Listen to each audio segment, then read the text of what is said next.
I sold it for $200,000. I'm off to travel abroad with Mom.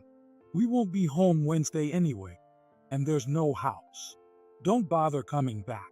When I returned to my parents' house, I called my husband, Tommy, who blurted out that he had sold our house. Wait a minute, what do you mean? Frantic, I got no explanation as Tommy hung up, and he wouldn't pick up my calls when I tried again. The next day, I discussed what to do next with my mom. Don't worry, I've got it handled. With those strong words, my mom flashed a sly grin, encouraging and puzzling me at the same time. I've got it handled. What on earth had she done? What do you mean? I asked, but my mom just muddied the waters. You'll see. Little did I know then, I was soon to be reunited with Tommy in a tragic state. My name is Nancy Williams. I'm currently 40 years old and have a 12-year-old daughter named Felicia who is graduating elementary school this year. I met my husband, Tommy, about 15 years ago. The connection began when Tommy, a senior colleague, transferred to my department at work. Tommy, 10 years my senior, was an impressive figure, seemingly out of reach. However, he took a liking to me, and I soon fell for him too. We started dating and quickly got married. Soon after, I discovered I was pregnant, and we were at the pinnacle of happiness. Following the birth of our daughter, I quit my job and now live happily with my family of 3 in a condo near my in-laws.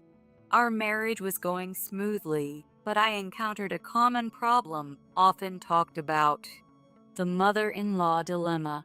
Tommy's mom, Susie, didn't seem to think highly of me and targeted me for criticism.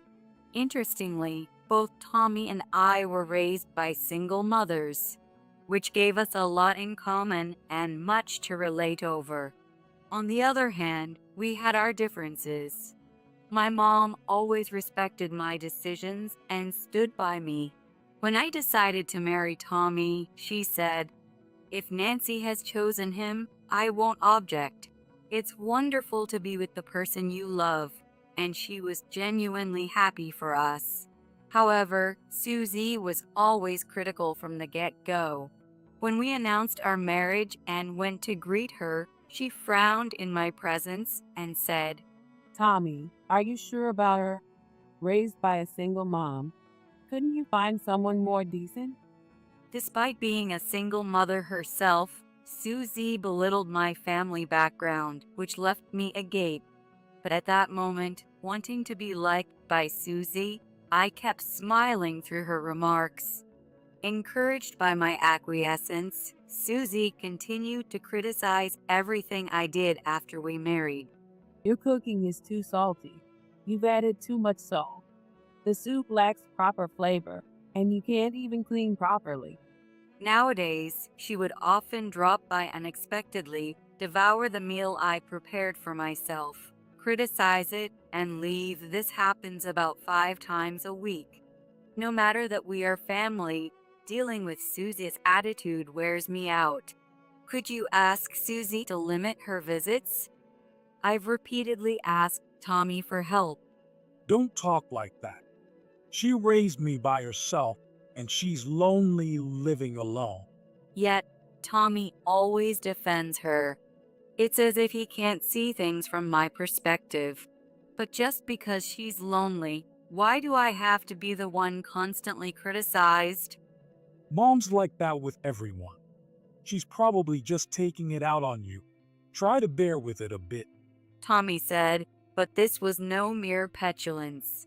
He heard the words at our marriage introduction and the subsequent snide remarks. Even when our daughter Felicia was born, she laughed and said, "She's got her mother's flat nose." Susie's behavior isn't something that can be dismissed as mere affection. It's too much. Please don't come to see Felicia anymore. That was the first time I spoke back when she mentioned Felicia. But Susie just laughed at my stance. Hey, no need to get so mad. You're so red. I can't tell who's the baby here.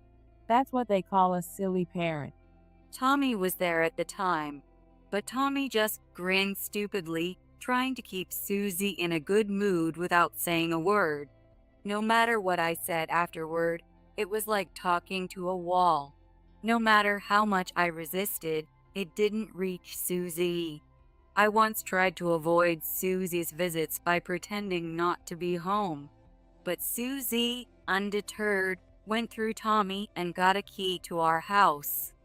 Tommy was no help, and I ended up being tormented by Susie's actions, enduring days of frustration. Now, it seems like visiting our house has become part of Susie's daily routine. If it were just that, it might be bearable, but she orders me around and makes snide comments. You're a useless daughter-in-law. Tommy must be out of his mind to choose someone like you. When Susie said that, Tommy went quiet. As our marriage goes on, her treatment of me only gets harsher.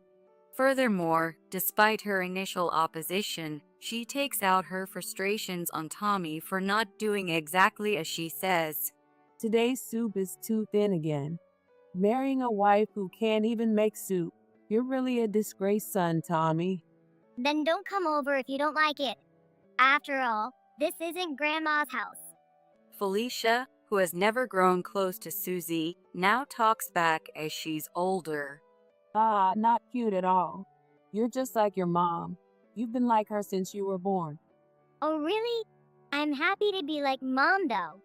Hearing Felicia talk back honestly feels refreshing, but because of Susie, who retorts like a child, the atmosphere at home is the worst. Eventually, Tommy started using work as an escape and stopped coming home. Then Susie would blame me for Tommy not returning. Unable to stand it any longer, I called Tommy after his work hours were over one day. Susie's here again today. Please come home. I'm stuck at work today. Can't do it.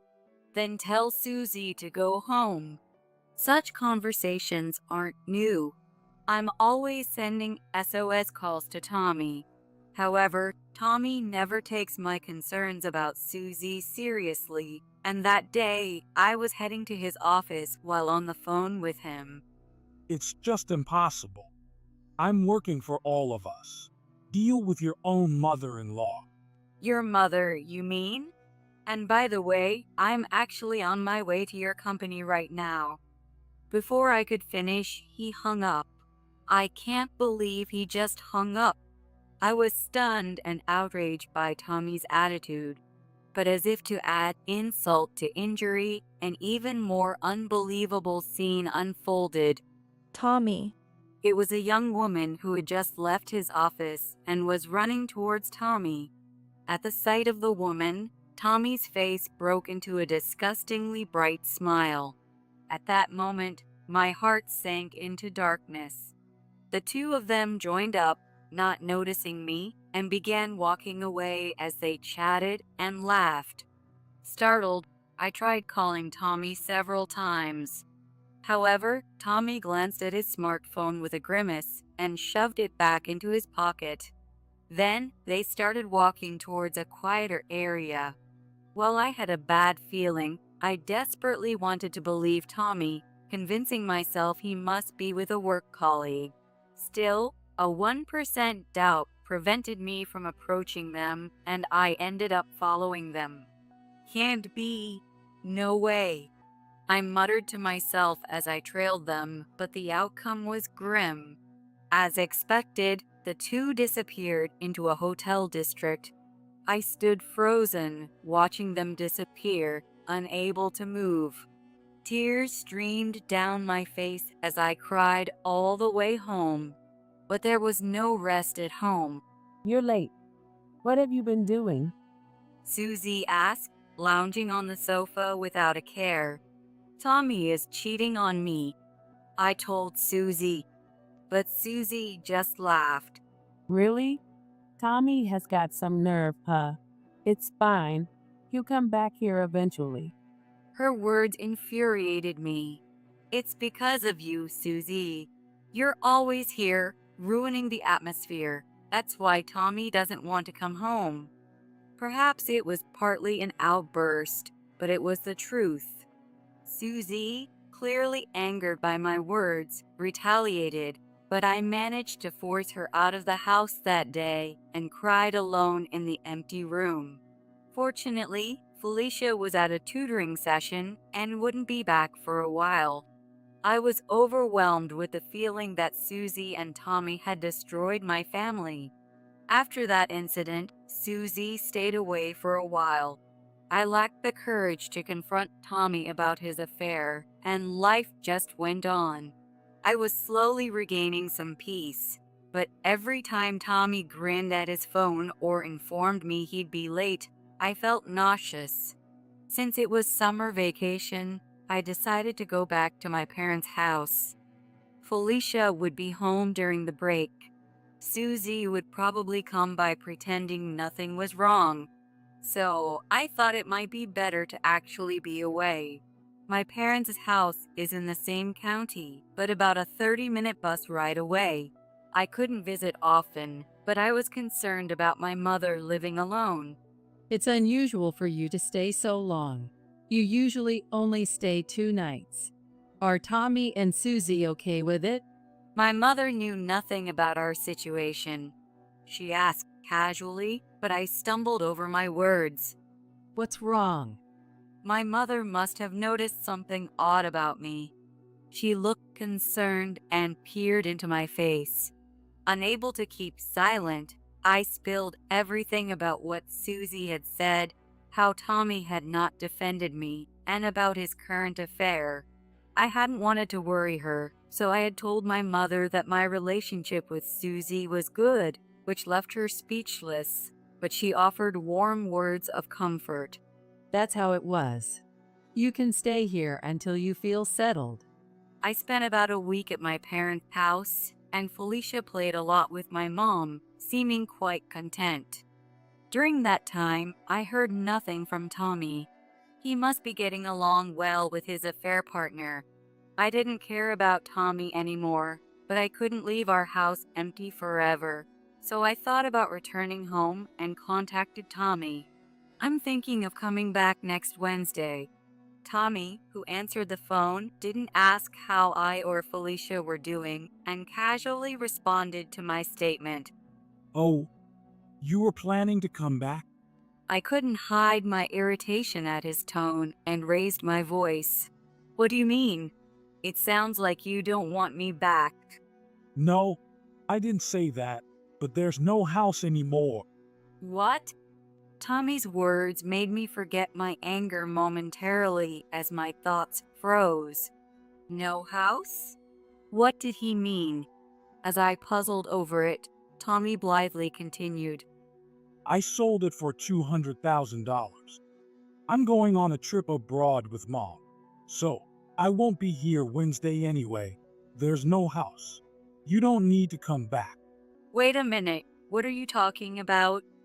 What I mean is, it's my house, and I can do what I want with it. Well, that's it. Tommy said this and then hung up the phone, and he wouldn't answer when I called back. The trip abroad with Susie sounded dubious, but the real issue was that he sold the house. If that was true, Susie must know about it. I called Susie to ask about the house and the trip in detail. A trip abroad? Oh, Tommy did mention something about that. Are you really going with him? It's not with his affair partner? I don't know. After all, you're the one who went back to your parents, leaving Tommy behind. And as for the house, it's your fault for leaving your home empty, being a housewife and all. Tommy said it, didn't he? That condo is Tommy's, so it's not your place to say anything. Talking to Susie yielded nothing, but from her tone, it was likely the trip was with his affair partner. You are. Susie, having not been able to rant at me for a few days, seemed to have built up stress, and despite being on the phone, she kept complaining. I let her words go in one ear and out the other, sighed, and hung up the phone after our conversation. Upon hearing this, my mother turned pale. That's too much. She was visibly angry about Susie and Tommy's actions. So, I guess I'll stay here a little longer. Of course. It was fortunate that Felicia and I had our basic needs met, but I couldn't stay silent about Tommy selling our house. There was no way I could forgive Tommy for what he did. The next day, I discussed with my mother what I should do. I can't forgive him. I want him to regret everything he's done and reflect on it. My mother listened silently to my furious tale, then smiled mischievously. You don't need to worry about anything, Nancy. But I can't stand the thought of him living happily with Susie or his affair partner. Calm down. It's okay. I've taken action. There's no way they can be happy after what they've done to you. Her strong words encouraged me, but they also left me puzzled. In saying she took action, what could she have done? What do you mean? I asked, but my mother's response was vague. You'll see. 2 weeks passed. Felicia and I were still living comfortably at my parents' home. Felicia seemed to really enjoy her time with her beloved grandmother, following her around every day. I worried that her last summer vacation before finishing elementary school might feel constrained, but it didn't seem to be the case. That evening, while the three of us were having dinner, my phone rang. It's an unknown number. Suspicious, I answered the call on the spot. Hello? The police. I blurted out in surprise, drawing the attention of my mother and Felicia. Without minding their gazes, the caller, who identified themselves as a police officer, explained the situation methodically. Your husband has been found sleeping in the park, causing a disturbance to the neighbors, and he is currently being held at the police station. Could you come to pick him up? I'll come right away. I responded and hung up. Both my mother and Felicia looked at me with wide eyes, wondering what had happened. I explained the call from the police. I have to go there now. With that, I rushed out of my parents' home. Upon arriving at the police station, I was immediately led to a room. There sat Tommy, unshaven, looking dejected, his clothes dirty, with a carry-on and an unknown woman beside him. I couldn't believe that the disheveled man being held by the police was my husband. I almost thought I was in the wrong room. Tommy looked up vacantly, and as soon as he saw me, his eyes filled with a sudden intensity, and he stood up. What have you done, you fool? Huh? His sudden outburst took me by surprise. To think he would speak to me like that after I came all this way when he called. Irritated, I retorted, "Who do you think you are? Causing trouble for people. What have you done? That should be my line." Huh? Don't mess with me. You manipulated the realtor. What are you going to do about me and Kristen's place to stay? Kristen. That must be the name of his affair partner. The unfamiliar woman remained silent, looking down. But more puzzling were Tommy's words, which left me tilting my head in confusion. A police officer calmed the agitated Tommy, giving me a moment to think. Then I remembered what my mother had said about taking care of it. In fact, my mother owned multiple properties. She became a single mother after my father passed away, who was the son of a landlord. Thus, she inherited the real estate in my father's name. Currently, these properties are transformed into apartments and are rented out. She has had a long-standing relationship with the realtors and is well known in the local real estate market. You said he sold his home, right? I assumed it was hard to think about living with Susie, so he must be renting a new place. I just checked if Tommy had signed a recent lease on one of our properties. I stepped out of the room where Tommy and the others were to call my mother, and she nonchalantly explained. And it turned out he was there. Since he comes with issues, I told them, I won't rent my property to this guy. Then, other property owners caught wind of it and refused to rent to him too. I couldn't help but laugh a little, lured by my mother's laughter. Piecing the story together, Tommy had sold our house, intending to live with Kristen, and searched for a place through a realtor. Coincidentally, the apartment they initially got was owned by my mother. Feeling secure about finding a new home, they went on a trip abroad, during which my mother refused to rent it out. The realtor tried to contact Tommy, but couldn't reach him because he was still traveling. Meanwhile, my mother, known among landlords for being exceptionally accommodating, had made it known she wouldn't rent to Tommy. No one wanted to rent to such a person. After returning, Tommy immediately started looking for another property he could rent from a real estate agent, but it seems no one came forward to rent him a house. Upon returning from the trip, Tommy found that he had no home to return to, and according to the police, he had run out of funds, maxed out his cards. Kristen had terminated her apartment lease as well, leaving them homeless and resorting to sleeping in a park until they were reported. Anyway, as the person responsible for him, we need to proceed with. The police thought I had come to pick up Tommy. What?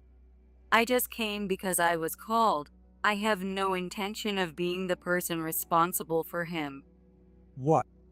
Let them sleep outside together, I said, laughing. Presumptuously, Kristen, hoping I would take responsibility, looked up at me despairingly upon hearing my words. Tommy tried to lunge at me in anger, but was stopped by the police. Yuck, you're dirty. You haven't showered in a while, have you? Don't come near me. I deliberately said that, then turned my gaze to Kristen. She was not particularly beautiful, just an ordinary-looking girl. Now filthy and disheveled, she was probably in her early 20s. She sulked in silence, merely hanging her head. Kristen, was it? She flinched when I addressed her. Yes. Why don't you call your parents to pick you up? That is, if you can tell them you went on an affair trip with a married man. Kristen couldn't respond to my words and just started crying profusely. And Tommy, you should have her parents take responsibility for you, though you might be older than her. What? Well, I don't think age matters in love, as long as it's true love. Tommy tried to retort, but ended up silent, unable to say anything. What was he thinking, messing around with someone so much younger? Seemingly realizing the shame of his actions, he bit his lip in frustration. Well then, see you. Wait, please. Tommy called out loudly, trying to stop me as I began to leave. But I had no obligation to wait. I didn't even look back as I left the police station. The next day, the doorbell at my parents' house rang. Felicia and my mom had gone out shopping, so I answered the door, and to my surprise, it was Susie. Perhaps she took the bus all the way here just to complain to me. True to my expectations, Susie began speaking with her usual nasty expression. This failure. You didn't even pick up your own husband. What are you doing? You're terrible. She probably heard about me refusing to take responsibility yesterday. Apparently, Susie had picked him up this morning. Thinking he might have spent the night at the police station, I chuckled, which made Susie turn red with anger. What are you laughing at? This isn't funny.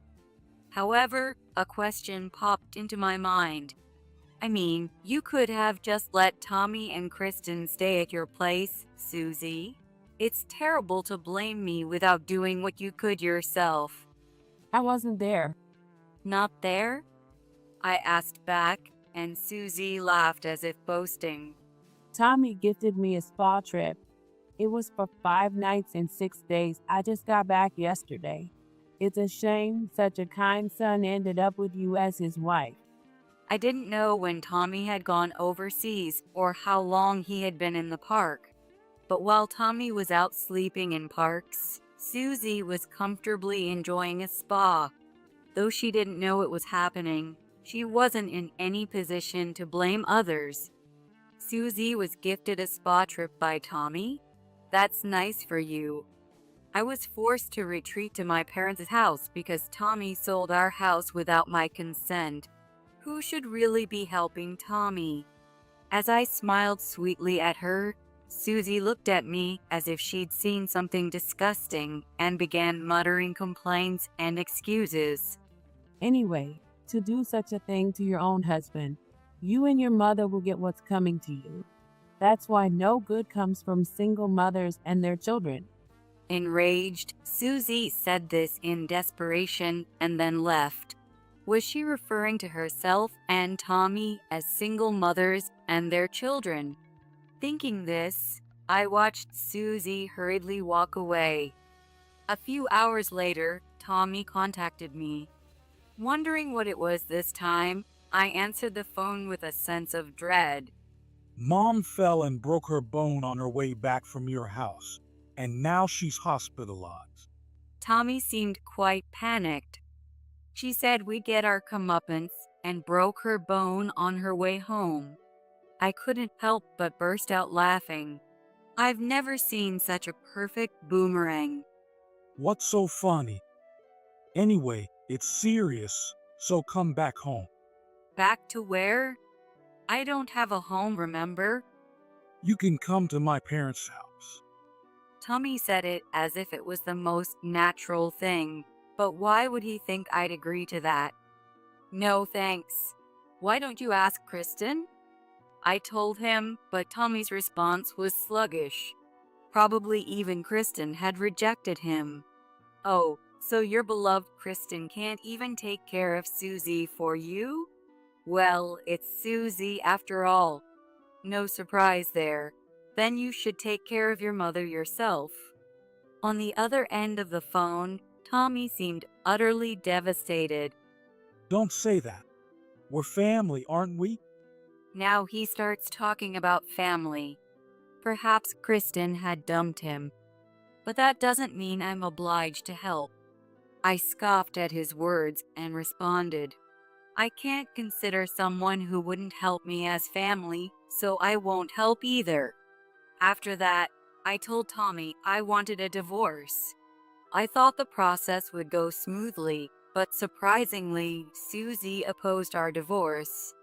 If marrying such a woman means breaking up with you, you're better. I won't allow a divorce. Just come back home and I'll forgive you. She must have been talking about Kristen. Susie had probably realized that Kristen wouldn't be able to fulfill her expectation of a daughter-in-law taking care of her in-laws. Of course, I had no intention of doing that either. And it turned out that Tommy really had broken up with Kristen, so Susie's worries were unfounded. Probably Tommy was the one who got dumped. Kristen must have realized she couldn't be happy with someone like Tommy. But I'm not about to let someone who went after my husband get off scot-free. Of course, I'm going to demand a hefty alimony. For the young Kristen, it would be a large amount, but I demanded $20,000. I can't pay that kind of money. We broke up. Isn't that enough? I went to talk to her with a lawyer. She turned pale and whispered weakly. She seemed so timid, it made me wonder why she'd go after someone else's husband. But no matter her personality, I was not going to forgive Kristen. Being cheated on, I was so devastated I wished I could just disappear. But it wasn't just that. While you were having a great time with Tommy, I was suffering from the stress given by Tommy's mother. But You not only stole Tommy, but also our family time. I know Tommy is to blame, but if you had a bit more common sense and moral standards, this wouldn't have happened. Kristen was crying when she heard those words. However, her tears seemed less about remorse and more about her anxiety over what happens next. Indeed, she hadn't offered a sincere apology, just repeating, but, looking for a way out. It seems Kristen came from a rural area, and her father is known to be strict. With no home to return to, I think she should go back to the countryside and be reprimanded by her stern father. I've also demanded alimony from Tommy. First, as part of the property settlement, the money from the house sale is to be split. Out of the $200,000, $100,000 should be mine. Tommy's share is also $100,000, of which he has already squandered $20,000 on extravagant travel, leaving him with $80,000. I've decided to have him pay $30,000 as alimony and $50,000 as child support in a lump sum. I chose a lump sum payment for the child support because I wanted to limit any further interactions with Tommy. Tommy has apparently squandered his savings on Kristen, leaving him penniless. During our last conversation, Tommy apologized profusely to me. I'm really sorry. Let's start over. If that's not possible, at least forgive the alimony or reduce the child support. While he expresses his apologies, like Kristen, he seemed more self-pitying than remorseful, which made me sigh. Are you kidding?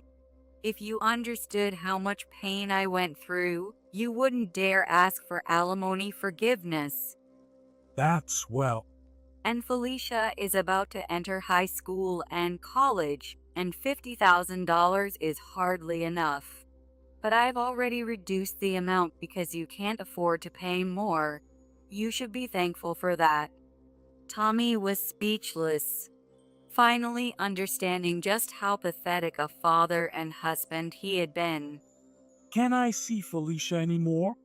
As he spoke, tears messed up his face. You shouldn't. It's not for me to say, but Felicia doesn't want to. That's... Even putting aside the affair, if you had been a wonderful father, Felicia wouldn't feel this way. But you never stood up for Felicia and me against Susie's complaints. Contrasting my laughter, Tommy looked utterly defeated. I remembered what Felicia had said. Dad is not only useless, but he's making Mom suffer. So just get a divorce already. Actually, it was Felicia who had suggested the divorce. If I had children, I might have hesitated to divorce, but it was Felicia's words that made me decide. I have a real family with my mother and Felicia, and I felt that was all I needed. When I shared this, Tommy turned pale and just cried silently. Even if he thought his actions were minor, they had a major impact on others. I hope he lives his life, never forgetting the pain he caused and reflecting on his actions. Tommy, having no money to rent a house, started living with Susie in his parents' house. Susie required care due to complications from her fracture, so Tommy worked reduced hours to care for her. Their income drastically decreased, and they had to live a poor life, needing a helper when Tommy was away. Originally, Susie tried to rely on me, and Tommy tried to push her onto me. He probably intended to make me take care of Susie as well. Fortunately, I managed to escape that situation. I imagine caring for Susie with her difficult personality is tough, but that's Tommy's responsibility. I don't know how many decades of caregiving lie ahead, but Tommy has no choice but to do his best. As for Kristen, after impulsively canceling her lease and being unable to pay alimony, she consulted her parents. I received an apology and alimony payment from Kristen's parents, and it seems she has returned to the countryside. Consequently, she resigned from her job. The job she loved, the independent life she longed for, and all her savings. Kristen lost everything. I don't know what she is doing now, but I think she is living under strict parental supervision at her parents' house, feeling restricted. As for myself, I continue to live in my parents' home. Although it was a bit far, Felicia attended her original elementary school until graduation. She then enrolled in the middle school I attended. Seeing my daughter in the same uniform I wore, my mother tearfully expressed her joy. My mother always silently wished for my happiness, and although she never spoke about her feelings, I realized after living together that she must have felt lonely at times. From now on, I plan to do my best to show filial piety and make our family of 3 happy. Most importantly, I want to ensure that my mother and Felicia have a happy life.